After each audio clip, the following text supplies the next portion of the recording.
Je lis du livre de 1 Samuel chapitre 17, les versets 1 à 7, ce qui suit.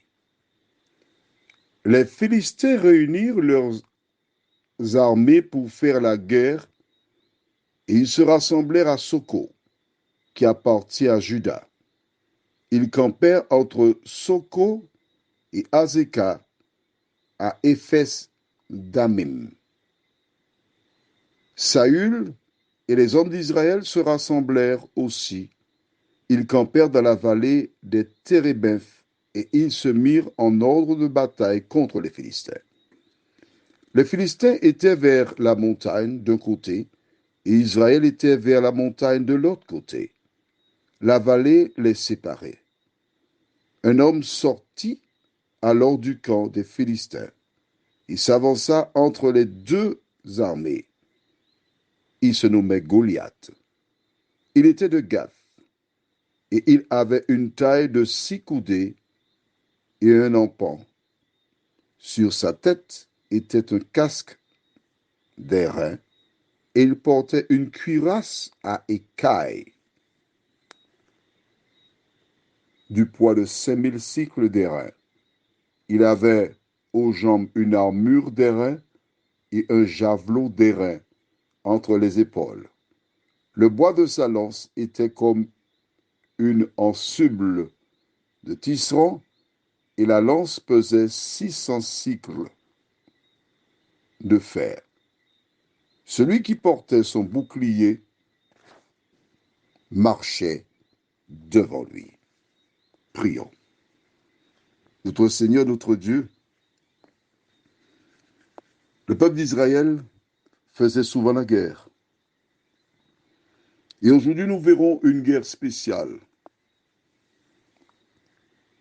Nous te remercions de nous diriger, de nous conduire dans toute la vérité, tandis que nous lisons la parole et qu'elle porte du fruit dans nos cœurs. Nous t'en prions au nom de Jésus et pour ta gloire éternelle. Amen. J'aime cette histoire. Je me rappelle d'une petite fille qui aimait beaucoup cette histoire. Elle était impressionnée par Goliath. Il m'arrivait de jouer à Goliath avec elle parce qu'elle était impressionnée. Surtout, elle était petite et moi j'étais grand. Et je marchais comme un Goliath. Je parlais comme un Goliath. Cette histoire est belle. Pourquoi? Parce qu'elle nous montre que Goliath était un géant. Il dépassait de loin tous les autres. Impressionnant. Mais Israël ne savait pas que Goliath existait. Ils avaient souvent fait la guerre par le passé, mais cette fois-ci, ils se sont rangés pour faire la guerre. Que représente Goliath? Et pourquoi nous faisons-nous cette lecture aujourd'hui? Goliath représente ce qui est plus grand que nous, ce qui a la puissance, la force, ce qui pense nous atteindre, nous détruire parce que nous sommes des petits.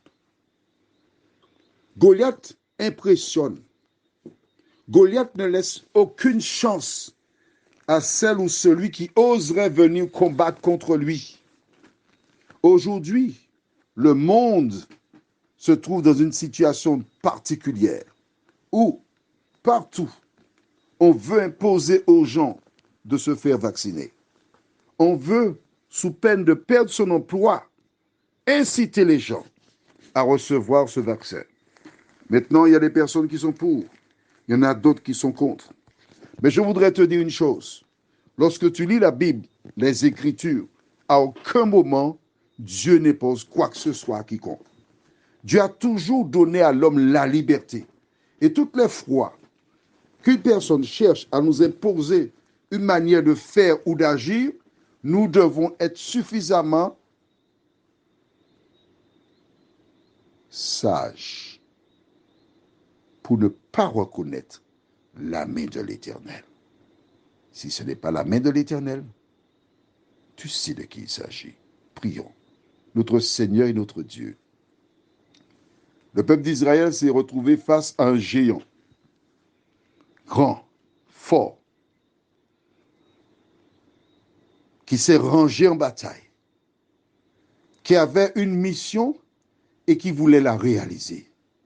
Seigneur, aide-nous à comprendre à travers la lecture et l'étude de ta parole que l'histoire est un perpétuel recommencement, que ce qui a été revient, mais donne-nous, Seigneur, de tenir jusqu'au bout. Nous t'en prions au nom de Jésus et pour ta gloire éternelle. Amen. Que l'Éternel continue de te visiter. Je te souhaite une bonne journée.